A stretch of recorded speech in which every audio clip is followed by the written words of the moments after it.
essa capacidade. E aí, respondendo diretamente, concluindo, o nosso cérebro está o tempo todo captando pistas ambientais. A gente tem o nosso chamado SARA, né, que é o Sistema Ativador Reticular Ascendente, que ele está o tempo todo captando pistas ambientais e regulando em que momento eu estou, existe alguma ameaça próxima, ou seja, qual a temperatura, qual a pressão. Então, assim, existem marcadores ambientais que sinalizam para esse nosso cérebro que horas são.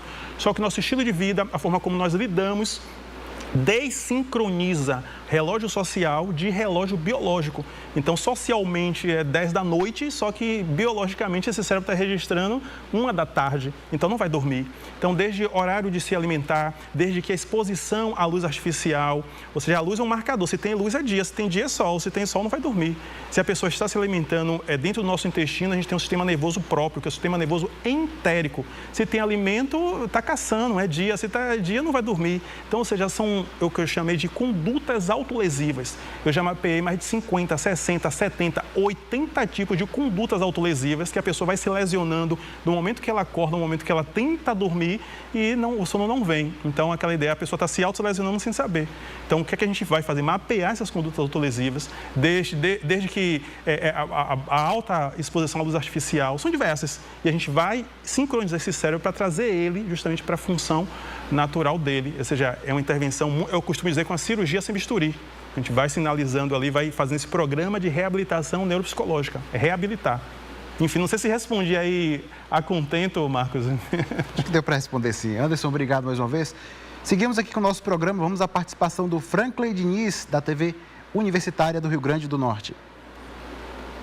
Olá, Juraci, colegas de bancada, Anderson, nosso entrevistado hoje, a toda a audiência da TVE, uma satisfação, um prazer estar com vocês aqui mais uma vez.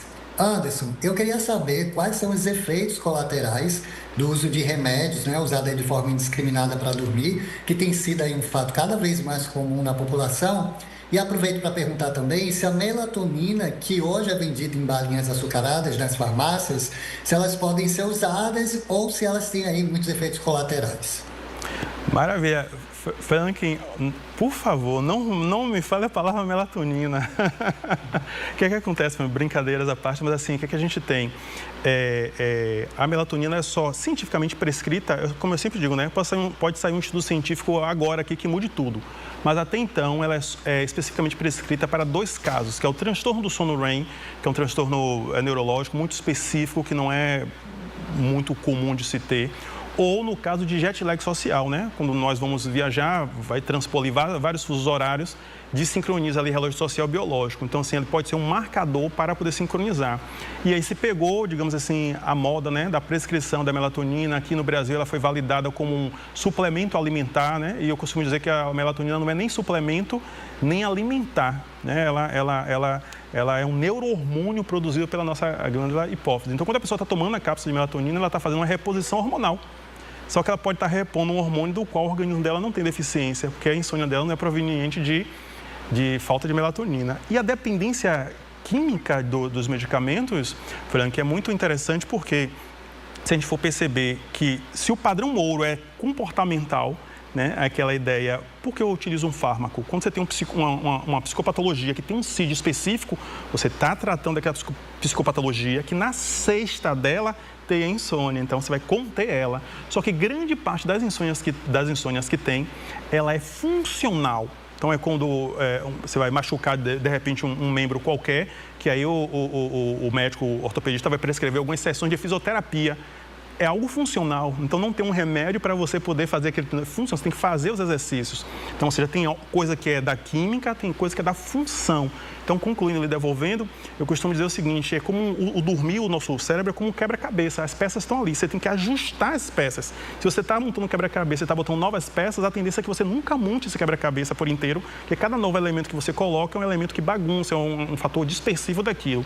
E aí, concluindo completamente aí sua pergunta, a gente tem o uso indiscriminado do medicamento por uma automedicação. Tem muito da cultura popular na crença de que eu preciso tomar algo para performar, seja para melhorar a performance, seja cognitiva e dos mais medicamentos que se tem, ou para dormir, ou para melhorar a performance física, e a gente acaba não sendo senhor da nossa própria moradia, que é o nosso corpo físico.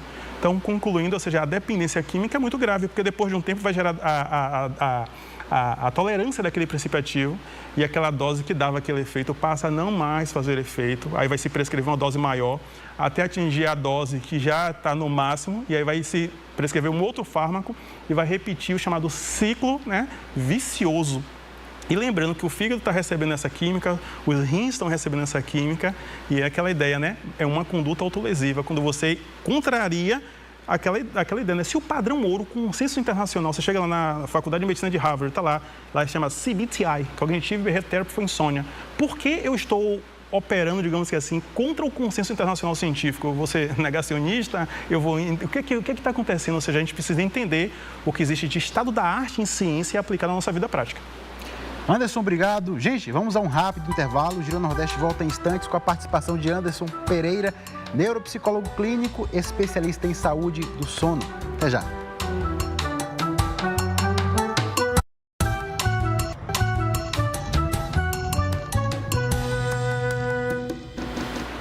Estamos de volta com o Giro Nordeste, com a participação de Anderson Pereira, neuropsicólogo clínico, especialista em saúde do sono. E vamos a mais uma pergunta daqui da Bahia. Anderson, quais são os problemas mais comuns causados pela privação do sono? E existe aí uma diferença entre os homens e as mulheres? Tem. Os homens, eu costumo dizer assim que ambos sofrem, digamos, do mesmo mal por causas distintas, né? Os homens estão mais ali acometidos pela questão do estresse, então altas doses de cortisol. E o cortisol, ele é um hormônio antagonista da melatonina, né? Que não é a cápsula, que é produzida endogenamente. Então, ele suprime, coloca ali o nosso cérebro na hiperalerta, na busca de uma possível ameaça. Então, tudo que a gente está pensando está no nosso córtex pré-frontal, né? A parte de planejamento e abstração. E ao dormir, né? A gente vai atingir os níveis de sono, essa lembrança vem. Então, as pessoas têm dois caminhos, elas sonham ou elas têm aquela atividade e acordam, né? Que é a questão, acho que eu estou com ansiedade. E as mulheres, pela questão da mudança hormonal, muito na pré-menopausa, na menopausa, então tem deficiência estradiol, estrogênio, prolactina, diversos hormônios que se tem que causa interferência na temperatura interna do corpo da mulher, como, entre aspas, um termostato, digamos que assim. Então, essa mudança na temperatura sinaliza para o nosso organismo que é quente. Se é quente, tem sol. Se tem sol, é dia. Se tem dia, não dorme. Então, ou seja, o nosso organismo é muito preciso ali em perceber alterações que se tem. Então, sim. E nessa sociedade acelerada, hiperconectada, corrige-me se eu estiver errado, a percepção que eu tenho é o seguinte, com base no que eu li sobre os seus trabalhos, tem o estresse, há um prejuízo no sono e do prejuízo do sono há outros problemas subsequentes. É um efeito em cadeia, quase como uma bola de neve. É isso mesmo? Exatamente, Juraci. Eu costumo dizer que não existe saúde sem saúde do sono. Para você ter uma noção, a gente tem uma palavra muito bonita, né? Que é chamada arquitetura do sono. Mas é cientificamente, né?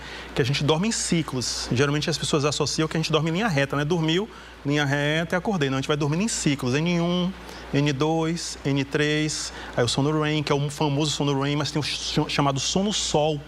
Poucas pessoas ouvem falar do sono sol, que é o sono de ondas longas, o sono de ondas lentas. Esse é o sono mais profundo. E é nesse sono sol, onde é retirado na nossa parte cerebral uma proteinase chamada beta-amiloide, que no meio científico é conhecido como a proteína do Alzheimer. Então, as pessoas que não passam ali pela arquitetura do sono toda, esse ciclo N1, N2, N3, leva em torno de 90 minutos. E aí aquela ideia, né? E depois dos outros 90 minutos a gente faz o quê? Volta de novo, N1, N2, N3. Então, normalmente é que a pessoa produz ali 4, 5, 6 ciclos desses para ir retirando. Ou seja, o nosso cérebro, Juraci, é tão fantástico, é tão sofisticado e refinado que ele tem um próprio sistema de limpeza dele, que é chamado sistema linfático. E é nesse momento ali que é retirada a beta-amiloide. Então, concluindo, se a pessoa não atingir o nível N3, se ela tiver grupo de risco, uma predisposição genética, ela está se colocando em grupo de risco de ativar um Alzheimer. Restauração do sono, tem também a produção de algumas enzimas, de algumas proteínas, tudo isso é feito ali? Não tem saúde sem saúde do sono. A gente vai falar no hormônio GH, que é o hormônio do crescimento. Aí não necessariamente é o crescimento infantil, né, do adolescente. Quando a gente fala em crescimento, restauração de tecidos. Lembrando, estar acordado, ele degrada tecido, ele é catabólico. dormir, ele é anabólico, produz tecido, restaura a gente inteiro. Então, ou seja, com uma restauração inteira, cada noite que passa, é como um outro Jurassic que foi restaurado. Ou seja, o que é que ele gasta? Uma boa noite de sono faz toda a diferença, né? Para você ter uma noção aí, lhe trazendo, ou seja, dentro da nossa parte interna dos vasos, né? O sistema cardiovascular, tem uma parte muscular muito fininha, uma parte chamada endotélio. Esse endotélio é uma parte de muscular que reveste e protege as veias, artérias. E justamente na área do sono, onde a gente vai recuperar o desgaste, porque a corrente sanguínea passando, né, e vai desgastando. Então, se a pessoa não dorme bem, essa restauração não é feita plenamente, a pessoa se coloca em grupo de risco de quê? AVC, acidente vascular cerebral. Então, já falei de duas coisas graves: Alzheimer, AVC, diabetes tipo 1, tipo 2.